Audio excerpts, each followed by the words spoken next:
Tow that ugly tin can out of my neighborhood. I don't care who it belongs to. That's what Brenda Carmichael said, standing in my driveway like she owned the dirt under my boots, and she had no idea she'd just ordered the seizure of a state police vehicle. Before we go any further, comment where in the world you're watching from and make sure to subscribe because tomorrow's story is one you don't want to miss. My name is Silas Montgomery. I'm 67 years old, retired, and for the past 3 years, I've been living in a 32-foot Class A motorhome parked along the quiet edge of a lake in northern Arizona. It's not glamorous. Faded beige paint, a little sun-bleached on the roof, tires I rotate myself every spring. But it's mine, or at least that's what most people assume. Mornings out here start slow. The kind of slow you earn after 4 decades of working with your hands. I'd wake up just before sunrise, step outside with a chipped ceramic mug of black coffee, and listen to the stillness, the soft ripple of water against the dock, the distant hum of desert wind brushing past scrub brush, the faint creak of old aluminum settling after a cool night. It was peaceful. Honest peace, not the kind you buy in gated communities with fake smiles and trimmed hedges. For a while, nobody bothered me. The RV park had been around longer than most of the houses up the hill, a mix of retirees, veterans, widowers like me, folks who didn't need much, didn't ask for much. Then the HOA expanded. They called it community integration. What it meant was that the neighborhood up the ridge, the one with stucco walls and matching mailboxes, decided they now had jurisdiction over everything within visual distance, including us. That's when Brenda Carmichael arrived. You could hear her before you saw her, heels clicking against gravel like a metronome set to control. Mid-50s, perfectly styled hair that never moved even in desert wind. Oversized sunglasses, clipboard always tucked under one arm like it was an extension of her authority. She introduced herself the second week after the HOA expansion. Didn't knock, just walked straight onto my lot like boundaries were a suggestion. "You're going to need to relocate this vehicle," she said. Not even a hello, just straight to business. I remember glancing at my RV, then back at her, thinking, maybe I'd missed something. "Relocate?" I asked. "This is a long-term residential community now," she continued, flipping through papers. "We have standards. This," she gestured toward my home like it offended her personally, "doesn't meet them." There was that tone. Not loud, not angry, just certain. The kind of certainty that comes from never being told no. I kept my voice even. "Been here 3 years. No issues." She smiled, tight, practiced, hollow. That was before we assumed governance. Things are changing. Over the next 2 weeks, the letters started showing up. Certified mail. Bright white envelopes that looked official enough to make your stomach tighten before you even open them. Violation notices. Visual inconsistency. Non-compliant dwelling structure. Unauthorized long-term occupancy. Each one came with a fine attached. $100, then $250, then $500 escalating like a countdown. What caught my attention wasn't the fines. It was the pattern. I started walking the grounds more carefully, noticing things I hadn't before. Other RVs, same age, same condition, untouched. No notices. No warnings. Just mine. One afternoon, I watched from my window as Brenda walked right past 3 older units down the row, didn't even glance at them, then stopped directly in front of mine, snapped a photo, and scribbled something on her clipboard like she was documenting a crime scene. That's when I knew this wasn't about compliance. This was personal. A few days later, she came back, this time with 2 other board members trailing behind her like backup singers. "Final notice," she said, holding out a document. "Failure to comply will result in removal of the vehicle at owner's expense." I took the paper, glanced at it, then folded it neatly in half. "You sure about that?" I asked. She tilted her head slightly, amused. "Mr. Montgomery," she said, voice dripping with polite condescension, "we've handled situations like yours before." I nodded slowly, let a small pause hang in the air. "I bet you have," I said. And right then, standing there with the desert wind kicking up dust around her designer heels, I made a decision. I wasn't going to fight her. Not yet. I was going to let her believe she'd already won. By the end of that week, Brenda had upgraded from smug to theatrical.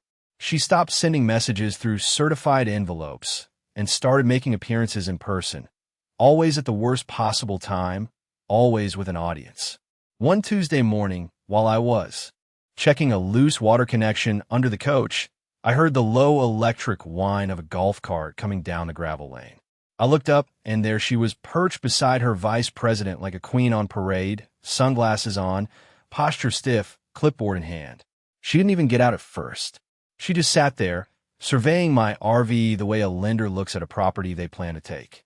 "Still here," she said. "That surprises me."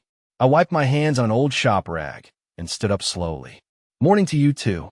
Her vice president, a narrow little man named Stewart with the expression of a nervous substitute teacher, avoided eye contact. Brenda didn't. "You have 72 hours, she said.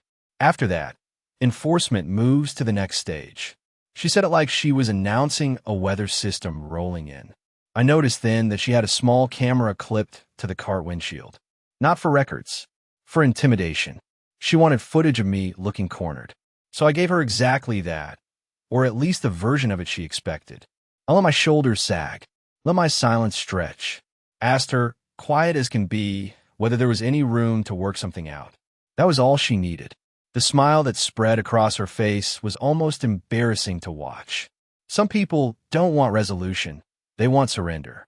"That depends on your attitude," she said, "and your timeline." Then she drove off, gravel popping under those little tires, convinced she'd finally broken me. What she didn't know was that the moment she left, I went inside, closed the door, and unlocked a compartment most folks would have assumed held spare hoses and old fishing gear. Instead, it held a steel case, a state-issued communications binder, and a registration packet that made my whole situation a lot more interesting than an HOA board could possibly imagine. Now, I'm not the kind of man who waves credentials around. Never have been.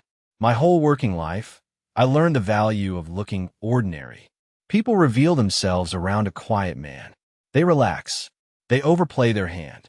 Years earlier, after retiring from highway operations support, I'd agreed to a very particular arrangement with the Arizona State Police. They had a mobile surveillance platform they needed kept off-grid, maintained, road-ready, and invisible to anybody who didn't need to know existed. This RV, sun-faded, unremarkable, almost laughably dull at first glance, fit the bill perfectly. On paper, it was housed under a state operational asset program. In practice, I lived in it, kept in working order, and made sure it remained exactly what it was supposed to be overlooked. The title was not in my name. The insurance wasn't standard private coverage. Several internal systems had been modified years back by technicians who did not work for campground maintenance. I can tell you that much. I sat at the little dinette with the paperwork spread in front of me, the smell of old coffee and sun-warmed vinyl hanging in the air, and I finally understood why Brenda's behavior had crossed from petty into dangerous. This wasn't just harassment anymore. If she laid hands on that vehicle, if she had it seized, entered, tampered with, or hauled away, she wouldn't be taking an old retiree's home. She'd be interfering with state property. That changed the game. I made 2 phone calls that afternoon. The first was to a contact I'd known for nearly 12 years, a captain with the state police who had the rare gift of sounding calm while deciding whether a person needed rescuing or handcuffs. I gave him the facts, nothing inflated, nothing emotional, just dates, notices, threats, and Brenda's declared intention to remove the unit. He was quiet for a beat, then said, "Do not volunteer anything. Document everything. If they move on it, we want clean evidence." The second call was to an attorney in Flagstaff who specialized in property disputes and regulatory overreach. Not because I intended to run to court right away, but because I wanted every angle covered before Brenda made her next move. The lawyer listened, let out a low whistle, and said something I appreciated. "You don't stop somebody like this by arguing with them. You stop them by letting them commit to paper what they think they can get away with." That became my plan. Over the next several days, I got smaller on purpose. I started parking with more precision, almost as if I were trying to comply. I moved a storage bin, rolled up a side mat, cleaned the exterior, even asked the front office whether there was a formal appeal form. Word got back to Brenda, of course. It always did. She interpreted every careful move as weakness.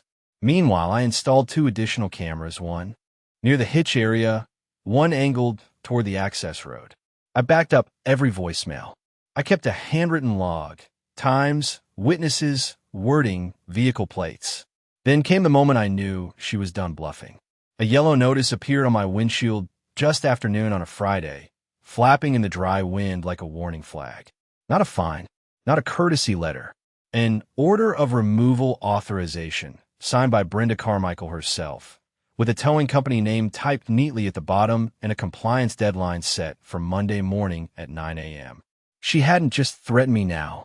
She'd scheduled it. I stood there reading it while heat shimmered off the gravel and a mockingbird chattered from the mesquite tree above my lot.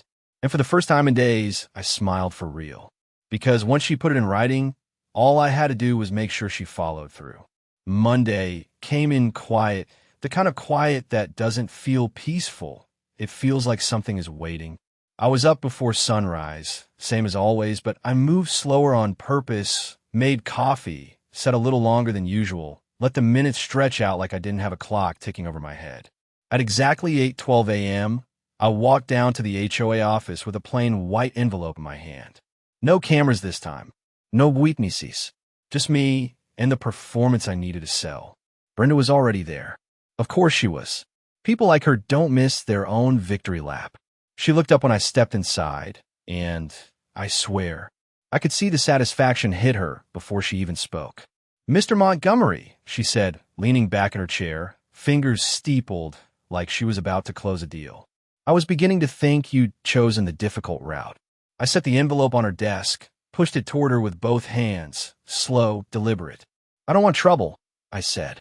Kept my voice low, tired, just enough strain to make it believable.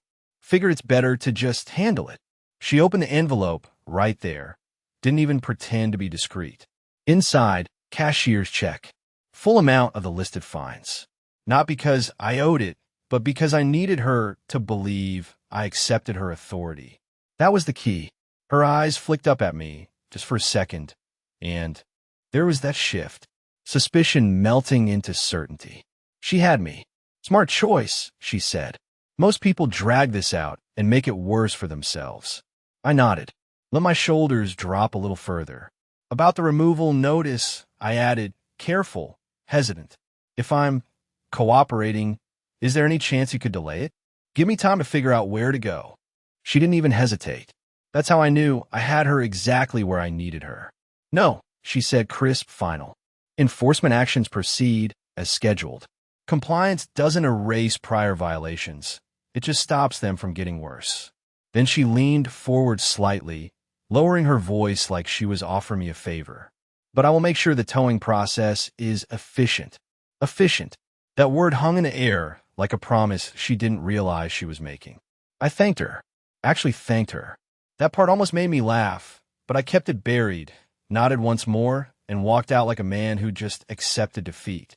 By 8:47, I was back at my RV, sitting in the driver's seat, engine off, hands resting on the wheel, watching. Not nervously, not anxiously, just waiting. At 9:03 a.m., the tow truck came into view. Big diesel rig, chrome catching the morning sun, engine rumbling like distant thunder rolling across dry land.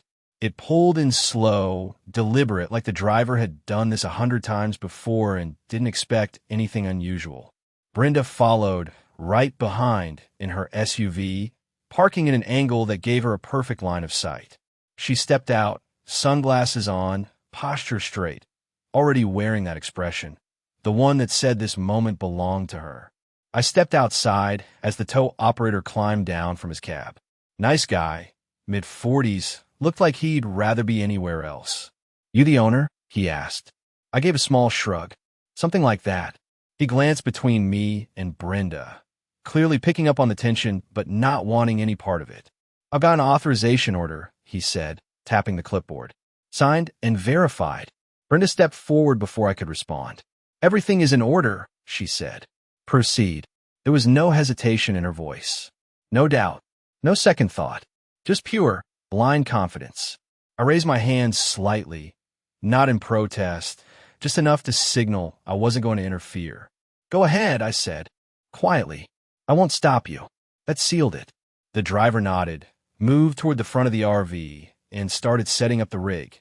Chains clinking, hydraulics whining softly as he positioned everything for the lift. Brenda watched the whole thing like she was overseeing a demolition. At one point, she even took out her phone, started recording. I made sure my cameras were already rolling, from 2 angles, clear as day, capturing every second, her presence, her instructions, the signed order in the driver's hand. Time stretched as the hooks went into place. The metal-on-metal sound echoed sharper than it should have in that still morning air. The driver climbed back in his cab, checked his mirrors, and gave a small signal. The hydraulic lift engaged with a low mechanical groan, and the front of the RV shifted. Just a few inches at first, barely noticeable. But it moved, and that was all it needed to do. Brenda smiled. Not big, not loud, just a small, satisfied curve of the lips, the kind that comes right before someone realizes they've stepped off a cliff they didn't see coming. The RV lifted another inch, then another, until the front tires were completely off the ground, hanging there like a verdict already passed. The tow operator eased off the throttle, checking his mirrors, waiting for any last-minute objection. There wasn't one. Not from me. Brenda stepped closer, heels crunching into gravel, tilting her phone to get a better angle as the rear chains tightened and the frame groaned under the shift in weight. "Make sure it's secured properly," she called out, her voice sharp, authoritative. "We've had issues before with substandard contractors." The jab wasn't for the driver, it was for me. Everything she said had that edge now, that need to perform, to prove control in front of an invisible audience. The driver gave a short nod, clearly uninterested in the politics, and moved to double-check the hitch lock. Metal clanked, straps tightened, and with a final mechanical hiss, the entire unit settled into towing position. That was it. No more warnings. No more paperwork. She had crossed the line from threat into action, and she did it in broad daylight, under her own signature, on her own authority. I watched her carefully then, not the RV, not the truck, her, because this wasn't just about getting rid of me. This was about something else, something deeper that had been hiding under all that polished control. People like Brenda don't escalate this far unless they need to. And over the past week, I'd started noticing the cracks. It began with a conversation I overheard 3 days earlier. 2 board members standing just outside the HOA office, voices low but urgent. Words like audit, missing allocations, and management fees floated through the open window. I hadn't reacted, just kept walking, but I remembered every syllable. Then there was the budget sheet she accidentally left clipped to her board packet during that golf cart visit. I caught a glimpse when the wind flipped it open. Line items that didn't match any services I'd ever seen performed. Landscaping contracts triple the regional average. Consulting fees with no listed vendor. And one number that stuck with me, $38,000 labeled as community compliance enforcement. That wasn't standard, not even close. And suddenly, her obsession with fines, removals, and forced compliance started to make a different kind of sense. She wasn't just enforcing rules. She was feeding something. A system, maybe even a shortfall. And I had become a convenient target. An easy win she could point to, justify expenses, show results. That's why she couldn't back down. Not now. Not after putting it all in writing. Not after collecting my check. If she reversed course, people might start asking questions, real questions. So instead, she doubled down, right into a federal problem she didn't even know existed. "Let's move it," she said, stepping back and gesturing with her free hand like she was directing traffic. The tow operator climbed into his cab, shifted gears, and the truck lurched forward slowly. Gravel crunched, the chains pulled taut, and the RV began to roll. Just a few feet at first, enough to clear the pad, enough to establish motion. I glanced toward the small black camera mounted near the side panel, still blinking red, still capturing everything. Time, date, audio, her voice, her orders, the signed authorization visible on the clipboard. Clean, undeniable. The truck picked up a little more momentum, easing toward the main access road. Brenda followed on foot for a few steps, still filming, still smiling, like she was documenting a success story for her next HOA meeting. "This is what happens when people don't comply," she said out loud. Half to the driver, half to her imaginary audience. Standards matter. That line, that was the one. The kind of statement that sounds good in a room full of people who don't ask questions. The kind that collapses the second someone does. The RV cleared the edge of my lot, tires rolling over the transition from packed gravel to asphalt. The driver checked his mirrors again, ready to make the turn out of the park entrance. And that's when everything shifted, not in sound, not in motion, but in timing. Because right as those front wheels crossed the threshold, the world she thought she controlled finally caught up with her. She just didn't know it yet.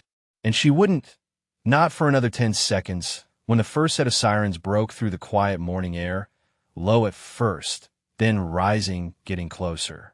The sirens didn't stop the truck immediately. That's the thing people get wrong about moments like this. Reality doesn't slam on the brakes. It creeps in, slow and undeniable. The driver glanced in his mirror first, confusion flickering across his face as the sound grew louder, sharper, unmistakable. Brenda didn't react right away. She kept her phone raised, still narrating under her breath, still convinced this was her moment. "Documentation is important," she said, almost smugly, as if she were hosting a seminar on authority. The first patrol unit came into view just as the tow truck reached the edge of the exit. Black and white. State markings. Not local county. That detail mattered more than anything. The vehicle rolled in fast but controlled, lights flashing, siren cutting clean through the dry morning air. Then another unit followed, and another. The driver hit the brakes instinctively, the truck shuddering to a halt, chains rattling with a sudden stop. Brenda lowered her phone slightly now, confusion finally cracking through her composure. "What is this?" she muttered, more to herself than anyone else. I stayed where I was, hands at my sides, posture relaxed, watching it unfold exactly the way it needed to. Two officers stepped out of the lead unit, uniforms crisp, movements deliberate. Not rushed, not chaotic, controlled. That's how you know something official is happening. One of them approached the driver first. "Shut it down," he said, calm but firm. The engine cut. Silence followed. Heavy, dense, broken only by the ticking of hot metal cooling under the sun. The second officer turned toward Brenda. "Ma'am, I'm going to need you to step back from the vehicle." That was the moment. The exact second where confidence turns into resistance. "Excuse me?" she snapped, straightening up, voice sharpening instantly. "This is a lawful enforcement action. I authorized this removal myself." The officer didn't flinch, didn't argue, just reached into his vest, pulled out a folded document, and held it at his side. "We're aware of that," he said. "That's why we're here." She took a step forward. "Wrong move." "Then you should also be aware that this individual has been in violation of multiple community standards, and ma'am," the officer interrupted, not raising his voice, just tightening it slightly. "The vehicle currently attached to that tow rig is registered as a protected state asset under Arizona State Police jurisdiction." Silence. Not the peaceful kind. The kind that sucks the air out of everything around it. Brenda blinked. Once. Twice. Her mouth opened slightly, then closed again. "That's not possible," she said, the certainty gone now, replaced with something thinner, something brittle. "I didn't say a word. Didn't need to." The officer unfolded the document fully now, turning it so she could see. "This unit falls under an active operational registry. Unauthorized towing, seizure, or interference constitutes a violation of state and federal statutes." He let that sit for a second, then added, almost casually, including potential charges related to obstruction and unlawful conversion of government property. The tow driver took 2 steps back from the truck like it had just caught fire. "I didn't know," he said quickly. "I was given a signed authorization." "We know," the officer replied, nodding once. "You're not our concern right now." Brenda's composure didn't shatter all at once. It cracked, slowly like glass under pressure. "There must be some kind of mistake," she said, forcing a laugh that didn't quite land. This is a privately owned recreational vehicle. I've seen the resident. He lives in it. That was when the second layer started peeling back. The officer glanced at me briefly, just a flick of acknowledgement, then back to her. Ma'am, whether someone resides in it or not has no bearing on ownership classification. He paused, then tilted his head slightly. But what does matter is how you came to authorize its removal. And there it was, the pivot, because this was never just about the RV. Another officer approached now, holding a tablet. We pulled your HOA filings, he said. Your enforcement account shows over $42,000 collected under compliance actions in the last 6 months. Brenda stiffened. That's internal financial data, she snapped. You don't have the authority. Actually, he cut in, calm as ever. We do, when those funds are tied to potential fraudulent enforcement practices. He tapped the screen once, then continued. We're seeing multiple instances of targeted violations, inconsistent application of bylaws, and payments routed through a third-party management entity that appears to be connected to members of your board.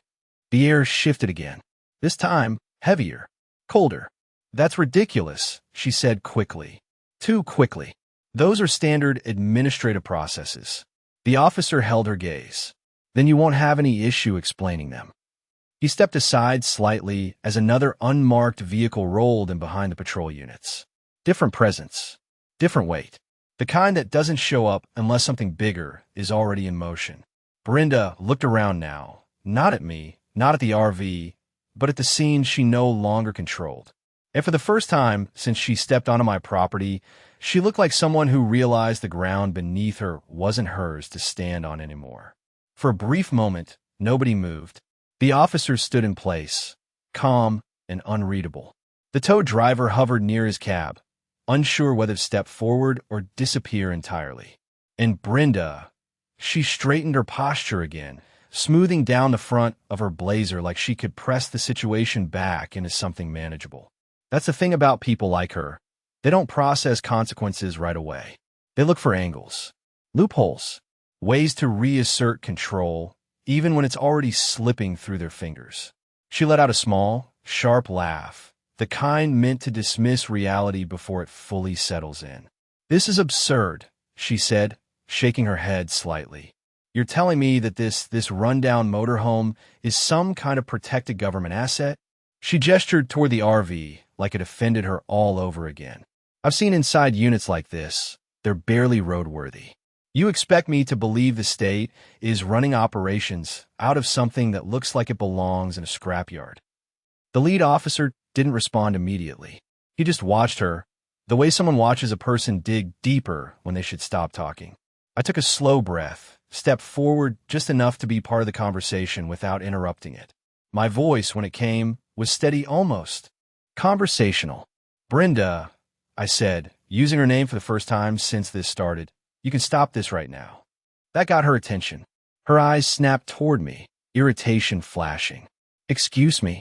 I didn't raise my voice. Didn't need to. The truck's still hooked, but it hasn't left the property fully. You can call it off. Tell him to lower it back down. Say it was a misunderstanding. This doesn't have to go any further. I'll let that sit there, not as a threat, not as a challenge, just a fact. A clean exit. The last one she was going to get. The silence stretched for a second, maybe two. Long enough for her to consider it. Long enough for that flicker of doubt to almost surface. And then it was gone, replaced by something louder. Sharper. Pretty. She smiled again, but this time it wasn't controlled. It was brittle. Defensive. Oh, I see what this is, she said, crossing her arms. You think you can scare me into backing down with some kind of bureaucratic bluff. She looked back at the officers, then at the tow truck, then back at me. I've dealt with people like you before, she continued. Always the same story. Some excuse, some imaginary authority, some last-minute claim to avoid consequences. I didn't move, didn't react, just watched. This vehicle was in violation, she said, louder now, like she was building her case for an invisible jury. I followed procedure. I issued notices. I provided an opportunity to comply. And when that failed, I executed enforcement. That's how this works. The lead officer shifted his weight slightly, but still said nothing. He didn't need to. She was doing exactly what he needed her to do. And as for your so-called state ownership claim, she added, a slight scoff in her voice, I'll be more than happy to let the proper channels sort that out after it's been removed. There it was. Clear. Final. Deliberate. I tilted my head, just slightly. So you're sure? I said quietly. You want him to keep going? She didn't hesitate. Not even a fraction of a second. Yes, she snapped. Then, louder, turning toward the tow driver, go ahead. Finish the job. The driver froze. Completely. His eyes flicked between her and the officers, then landed on me for half a second, like he was hoping someone else would make the call. No, one did, because this wasn't his decision anymore. This was hers, and she just made it. Ma'am, the lead officer said, finally stepping forward, voice still calm, but carrying more weight now. I strongly advise you to reconsider. I am not reconsidering anything, she cut in sharp, almost snapping. You don't intimidate me with uniforms and vague threats. If there's an issue, you can take it up with the HOA's legal department. She turned slightly, gesturing dismissively. Until then, this removal proceeds. The words hung there, heavy, irreversible. I exhaled slowly, almost quietly to myself. Not frustration, not anger, just acceptance. Because that was it. That was the moment she crossed from ignorance into intent. The officer held her gaze for one long second, then gave a small nod. Not agreement. Acknowledgement. Like a box had just been checked. Somewhere behind us, one of the other officers spoke in his radio. Low, concise, procedural. And just like that, the window she'd been given, the only way out she was ever going to have, closed for good. The shift was instant. Not loud. Not explosive. Just absolute. The lead officer took one step forward, lifted his hand slightly, and everything stopped. The tow driver didn't even wait for words this time. He reached up, killed the hydraulics mid-tension, and froze like he just realized the ground beneath him wasn't stable anymore. Brenda opened her mouth to speak again, but the officer beat her to it. That's enough, he said. Not raised. Not aggressive. Final. The kind of tone that doesn't ask for compliance, it assumes it. He turned slightly, gesturing toward the RV. Lower it. Now. The driver didn't argue. Couldn't. The hydraulic system hissed as pressure released, the front end of the RV slowly descending back toward the pavement, inch by inch, until the tires touched down again with a dull, grounded thud. Metal relaxed. Chains loosened. The entire scene, just seconds ago under Brenda's command, reset itself without her permission. And that's when she felt it. You could see it in her face. That moment when authority slips, not gradually, not subtly, but all at once. You can't just override a lawful directive, she snapped, but there was something missing now. Not volume. Not attitude. Certainty. The officer didn't look at her this time. He looked at me. Just for a second. A silent acknowledgement. Then he reached into his vest again, and this time, what came? Out wasn't a document. It was a badge case. He flipped it open, not dramatically, not for effect, just enough. Arizona State Police. Division marking visible. Identification number clear. Brenda saw it, and everything inside her stalled. This vehicle, he said, turning back toward her, is assigned under an active operational program managed directly by the state police. He took one step closer, not invading her space, but closing the distance enough that she had to actually hear him. And the individual you've been attempting to remove, he paused, just long enough, is authorized to maintain and operate that asset under state oversight. Her eyes flicked to me, really looked at me this time. Not the clothes, not the RV, not the surface. Me. And for the first time, she didn't see what she expected. That's not possible, she said again, but this time it came out thinner. Fragile. The officer didn't respond to that. Instead, he nodded once toward the unmarked vehicle that had arrived moments earlier. Two more individuals stepped out. No uniforms this time. Suits. Clean. Quiet. The kind of presence that doesn't need to announce itself because everything about it already does. One of them carried a folder. The other carried a tablet. They approached without urgency, which somehow made it worse. Ms. Carmichael, The man with the folder said, voice calm, measured. We've been reviewing your HOA's financial activity for the past 6 months. Her head snapped toward him. On what authority? She demanded, but it lacked force now. It sounded like someone trying to remember how control used to feel.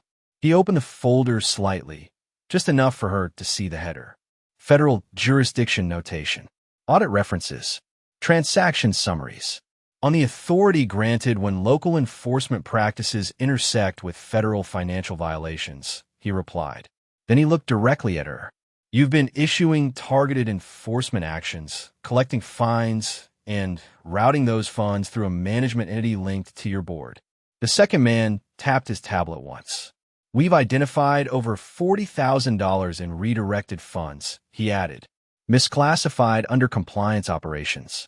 Transferred through layered accounts designed to obscure origin. Brenda didn't move. Couldn't. The pieces were coming together too fast now. Not just the RV, not just me, everything. That's standard HOA accounting, she said, but her voice betrayed her. Tight, uneven, reaching. It's not illegal to manage internal funds. The man with the folder gave a slight tilt of his head. It is when those funds are obtained through fraudulent enforcement, he said, and when they cross into interstate banking channels under false pretenses, it becomes a federal matter. Silence hit again, but this time it wasn't empty. It was heavy. Final.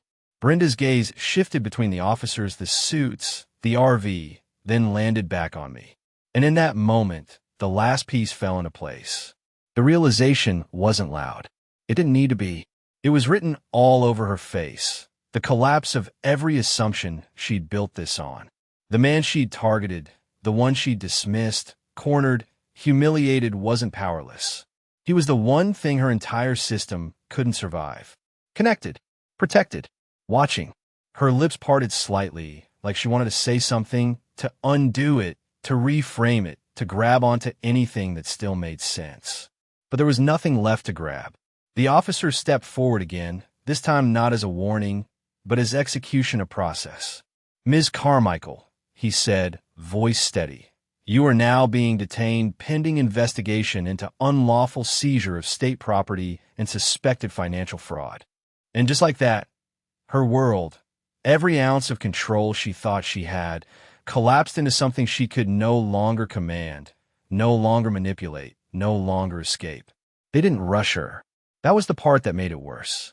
No shouting, no chaos, just procedure. Cold, methodical, irreversible. The officer reached for her wrist, not aggressively, not violently, just firmly enough to make it clear this wasn't a conversation anymore. Metal clicked. Clean. Precise. The sound carried farther than it should have in that dry Arizona air. Brenda froze, not because she didn't understand what was happening, but because she finally did. Wait, this is completely unnecessary, she said quickly, her voice tightening, shifting gears into something desperate, but still trying to sound composed. We can resolve this administratively. There's no need for, ma'am, the officer said, not looking at her, already guiding her hands into position. This is no longer an administrative matter. That word, administrative, died right there between them. Around us, the quiet community that she'd spent months controlling began to stir. Doors opened. Curtains shifted. Neighbors stepped out onto porches, drawn by the sirens, the presence, the unmistakable gravity of something bigger than HOA meetings and petty enforcement. They saw her, not standing tall with her clipboard, not issuing orders, standing still, wrists restrained, surrounded by people she couldn't command. The two men in suits moved with purpose now. One of them handed a document to another officer, formal, stamped, unmistakable. We're initiating asset review and financial seizure under federal authority, he said. All associated accounts tied to the HOA's enforcement division are to be frozen effective immediately. Another line crossed. Not just legal, financial. Final. Brenda's head snapped toward him. You can't just freeze accounts, she said, sharper now, panic bleeding through the edges. That's community funding, operational reserves. Funds obtained through fraudulent means are subject to immediate restriction, the man replied evenly. You'll have the opportunity to explain their origin. Explain. Not defend. Not justify. Explain. That's the language of someone already on the wrong side of the law. The second man with the tablet stepped forward again. We've already flagged multiple transactions routed through a shell management company registered under your sister's name, he added. Payments labeled as compliance enforcement services that were never rendered. Brenda shook her head, fast, almost violently now. That's not what this is, she insisted. You're misinterpreting internal allocations. Those are legitimate expenses. They won't look legitimate to a federal auditor, he said quietly. Or a prosecutor. That word hit harder than the cuffs. Prosecutor. Because that's when it stops being about fines, about control, about perception, and starts being about charges. Real ones. The kind that don't get negotiated in board meetings. The kind that come with numbers attached. Years. The tow driver had already backed away completely, hands raised slightly like he wanted no association with anything happening anymore. His truck sat idle, the RV now grounded again, untouched, unmoved, exactly where it belonged. And Brenda, she looked at it like it had betrayed her, like the thing she thought she controlled had turned on her. I want my attorney, she said, voice lower now, stripped to the sharpness it once had. You'll get one, the officer replied. But right now, you're being transported for processing. He turned her gently, but firmly, toward the patrol unit. No resistance left in her posture. No fight, just stiffness, the kind that comes from a mind trying to catch up with a reality it can't rewrite. As she was guided past the edge of the lot, past the same gravel she'd strutted across days before, her eyes flicked up again toward the watching neighbors. People she'd fined, people she'd threatened, people she dismissed as insignificant. They weren't looking at her with fear anymore. They were watching, quiet, still. And in that silence, there was something she'd never accounted for. Recognition, the kind that says, we knew something wasn't right. The patrol car door opened. She hesitated for half a second, not to resist, just to process. Then she stepped in. The door closed with a solid, final sound. No Islam, no drama, just finished. Behind her, the man with the folder turned to one of the other officers. We'll be issuing notices to the remaining board members, he said. Anyone involved in authorization or financial routing is subject to review. Dominoes, one by one. The system she built, the one she thought gave her power, was now evidence. Every signature, every fine, every forced action, all of it traceable, documented, and now prosecutable. I stood there for a moment longer, the morning air settling back into something quieter, cleaner. The RV sat exactly where it had always been, unmoved, untouched, and for the first time since Brenda Carmichael stepped into my life, there was no noise, no pressure, no performance, just stillness, the kind you don't have to fight to keep. The days that followed didn't bring noise, they brought clarity. Quiet, steady, undeniable clarity. The kind that settles over a place after something heavy has been lifted. By Wednesday morning, notices had already begun appearing. Not the threatening kind Brenda used to tape onto doors, but official letters delivered by certified mail. Federal seals. Formal language. Every member of the HOA board was named for review. Financial records were subpoenaed. Accounts frozen. Contracts suspended. And just like that, the structure that had once dictated every inch of this community stopped functioning. No meetings, no finis, no enforcement, just silence where authority used to pretend it lived. I stayed where I always had, right there by the edge of the lake, in the same spot where the RV had never actually moved. The difference was people started walking again, slowly at first. Neighbors who had kept their heads down for months began stepping out, lingering a little longer by the shared paths, talking in low voices that gradually found confidence again. A man named Carl, retired mechanic, lived 2 lots down, approached me one afternoon with a thermos in hand. Didn't say much at first, just stood there, looking at the RV like it meant something different now. She fined me 6 times last year, he said finally, for things that weren't even in the bylaws. I nodded, didn't need to say much. He looked out over the water, then back at me. Guess that's over now. Yeah, I said. It is. Over the next couple of weeks, more stories surfaced. Quiet ones. People who'd paid thousands just to avoid confrontation. Others who'd been threatened with liens, with removal notices, with legal action they didn't understand well enough to fight. It wasn't just control Brenda had been exercising. It was pressure. Systematic. Targeted. And now exposed. The state didn't rush the next steps. They didn't need to. That's the difference between real authority and borrowed power. One acts fast to intimidate. The other moves carefully to ensure nothing slips through. Auditors came in, not loud, not visible to everyone, but thorough. They reviewed every account tied to the HOA, every transaction labeled as compliance enforcement, every vendor contract that didn't line up with actual services rendered. It didn't take long. The numbers told their own story. Funds had been routed through a management company that existed mostly on paper. Payments had been approved without proper votes. Enforcement actions had been selectively applied to generate income where none should have existed. And every piece of it traced back to the same small circle of signatures. By the end of the month, the HOA was officially placed under state supervision. Temporary administrators were appointed, not to control, but to stabilize. The bylaws were reviewed line by line, stripped of vague language that had been used to justify overreach. Clear limits were set. Enforcement powers were narrowed.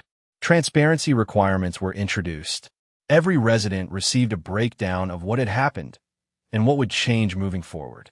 No espin, no polished messaging, just facts. I was asked, quietly, respectfully, whether I wanted to be involved in any of it. Advisory role, oversight input, something official. I declined, not because I didn't care, but because I understood something most people miss. Power isn't proven by holding on to control. It's proven by knowing when not to. Instead, I did something simpler. I helped where I could. Fixed a few things around the shared grounds that had been neglected. Helped Carl get his old generator running again after it sat and used for months. Showed a couple of neighbors how to document their own property records properly, just in case anyone ever tried to blur those lines again. Small things. Real things. The kind that don't show up in reports but matter anyway. The RV stayed exactly where it had always been. Same spot. Same quiet mornings. The difference was in the way people looked at it now. Not as an eyesore, not as something out of place, but as a reminder. Not of me. Not even of what happened. But of something simpler. That ownership matters. That authority has limits. And that the quiet guy who keeps to himself isn't always the one without power. One evening, just before sunset, I stepped outside with that same chipped mug of coffee and watched the lake settle into stillness again. No sirens, no tensión, just wind brushing across the surface, carrying that same soft sound I'd always known. The kind of peace that doesn't need defending anymore, because the people around it finally understand how to protect it themselves. There is something deeply revealing about the kind of power Brenda believed she had. It was never rooted in law, never grounded in truth. It existed only because people around her chose silence over conflict, compliance over confrontation. And that illusion held right up until it collided with something real. What makes this story stand out is not just the legal outcome, but the contrast. A loud authority built on intimidation versus a quiet presence built on legitimacy. Silas did not raise his voice, did not escalate, did not chase control. He simply understood the boundaries of ownership, and more importantly, he respected them. That is the difference. A home, whether it is a house, a farm, or even a weathered RV by the lake, is not defined by appearance or approval. It is defined by rights, by dignity, and by the simple truth that no one gets to take it without consequence. And when a system forgets that, it does not collapse because of rebellion. It collapses because it overreaches one step too far. So here is something to think about. If someone in your own community tried to push you out of your property using nothing but paperwork and pressure, would you stand your ground or would you walk away? I hope you enjoyed that story. Please share it with your friends and subscribe so that you do not miss out on the next one. In the meantime, I have handpicked 2 stories for you that I think you will enjoy.